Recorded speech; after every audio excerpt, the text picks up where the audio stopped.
बिस्मिल्लाहिर्रहमानिर्रहीम। Last topic हमने पढ़ा था प्रीफिक्सेस के बारे में।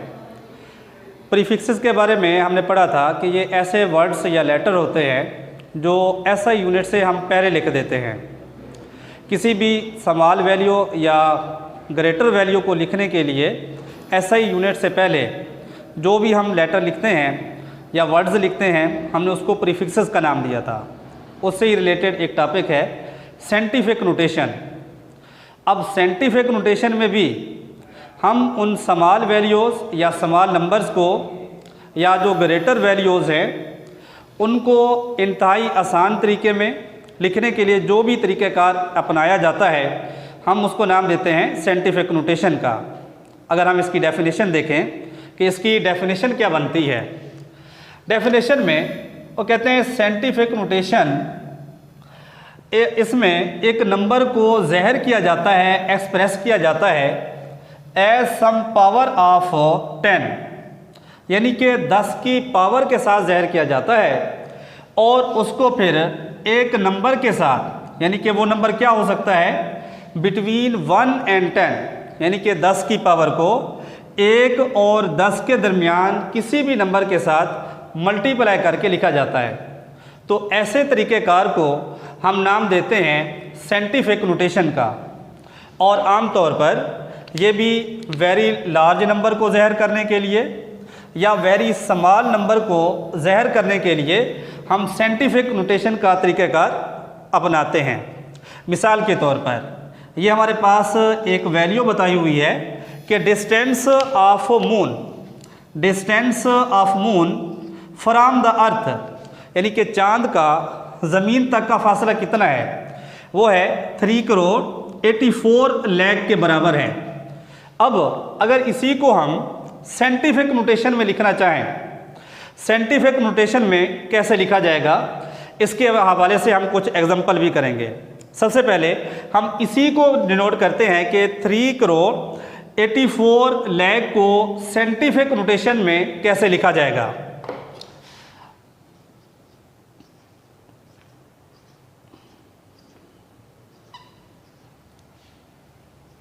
ये हमारे पास एक नंबर है जिसको हमने साइंटिफिक नोटेशन में लिखना है। अब साइंटिफिक नोटेशन में लिखने के दो तरीके हैं। या तो आप इसको डायरेक्ट मेथड के साथ लिखें। हमें ये पता होना चाहिए कि जितना भी नेचुरल नंबर हैं, हर नेचुरल नंबर के आखिर में एक पॉइंट लगाया जाता है जिसको लिखने की ज़रूरत नहीं होती, लेकिन जब हम साइंटिफिक नोटेशन अपनाएंगे उसमें उस वक्त इसका इस्तेमाल शुरू हो जाएगा। अब इसी पॉइंट की मूवमेंट से हमने साइंटिफिक नोटेशन को ज़ाहिर करना है। अब सबसे पहले हम इनडायरेक्ट मेथड से इसको करते हैं कि जितनी भी ज़ीरो हैं, लास्ट टॉपिक में जब हमने प्रीफिक्सेस को पढ़ा था उसमें भी मैंने आपको बताया था कि जितनी भी ज़ीरोज़ हैं उसको 10 की पावर में लेकर आएँ। अब मिसाल के तौर पर यहाँ पर 6 ज़ीरोज़ हैं। अब 6 ज़ीरोज़ को मैं 10 की पावर में लेकर आता हूँ, मल्टीप्लाई बाय 10 रेज़ 6 हो जाएगा। ये हमारा पहला काम। और इसी तरीके से मैंने कहा हर नंबर के लास्ट में पॉइंट मौजूद होता है। अब जब अगर हमने इसमें से इन ज़ीरोज़ को उठा लिया, इनको स्किप कर दिया, इनको 10 की पावर में लेकर आए, तो अल्टीमेटली ये पॉइंट यहाँ 4 के बाद शिफ्ट हो जाएगा। अब साइंटिफिक नोटेशन में क्या होता है कि आपने पॉइंट को हर सूरत में जो फर्स्ट नॉन ज़ीरो डिजिट है उसके बाद शिफ्ट करना है। अब यहाँ पर इंतहाई तवज्जो तरफ बात है कि आपने पॉइंट को यहाँ से मूव करवाना है फर्स्ट नॉन ज़ीरो डिजिट के बाद। अब जितने पॉइंट आप आगे मूव करेंगे, जितने नंबर या जितने डिजिट्स आप क्रॉस करेंगे, उनको आपने काउंट कर लेना है।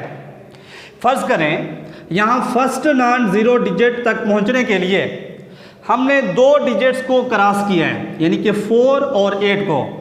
अब इन्हीं को भी आपने पावर की फॉर्म में लिख देना है, मल्टीप्लाई बाय 10 रेज़ 2 और 10 रेज़ 6 जो हमने पहले से बनाई हुई है।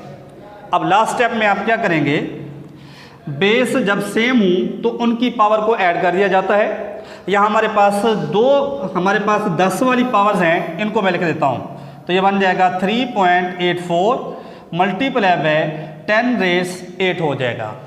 इस तरीके से हमने एक लार्ज वैल्यू को इंतहाई शॉर्ट फॉर्म में पावर की शक्ल में इसको ज़ाहिर कर दिया है। इसी तरीके से ये तो था एक, जब हमें पावर जो है प्लस की शक्ल में मिलती है। मैं एक और एग्जांपल लेता हूँ, ये हमारे पास फर्स्ट एग्जांपल थी, सेकंड एग्जांपल लेते हैं। फर्ज करें हमारे पास एक नंबर दिया हुआ है 0.000 और इसके बाद दिया हुआ है 45 दिया हुआ है। अब इस पॉइंट को भी आपने मूव करना है उसी तरीके से। अब इसका डायरेक्ट मेथड भी आप समझ लें कि इसमें आपने क्या करना है कि जीरोज को 10 की पावर ना बनाएं, कि जस्ट पॉइंट की मदद से ही आप साइंटिफिक नोटेशन बना सकते हैं। एक स्टेप में ही आप अपने सवाल को हल कर सकते हैं। अब यहाँ पर भी हम काउंट करते हैं, जो हमारे पास फर्स्ट नॉन जीरो डिजिट है वो 4 है। अब यहाँ से आपने पॉइंट को मूव करवाना है, यहाँ से उठा के जो फर्स्ट नॉन जीरो डिजिट है 4 उसके पास लेकर जाएंगे, तो ये बन जाएगा 4.5। अब ज़रा काउंट करते हैं कि कितने डिजिट को आपने क्रॉस किया है, कितने डिजिट से आपने पॉइंट को मूव करवाया है। 1 2 3 4 5 एंड 6। आपने 6 डिजिट को क्रॉस किया तो ये बन जाएगी 10⁻⁻⁶, क्योंकि आपने पॉइंट को उलट साइड से उठाया है, लेफ्ट से राइट की तरफ गए हैं। उस सूरत में आपको पावर क्या मिलेगी, माइनस की शक्ल में मिलेगी। इस तरीके से और भी बेशुमार नंबर हैं, आप पॉइंट्स को मूव करा के या 10 की पावर को 10 की पावर में लेकर आके इसको आप बना सकते हैं। आई होप आज का लेक्चर आपको समझ आ गया होगा। इसके हवाले से कोई भी आपने क्वेश्चन पूछना हो तो कमेंट में आके पूछ सकते हैं। शुक्रिया।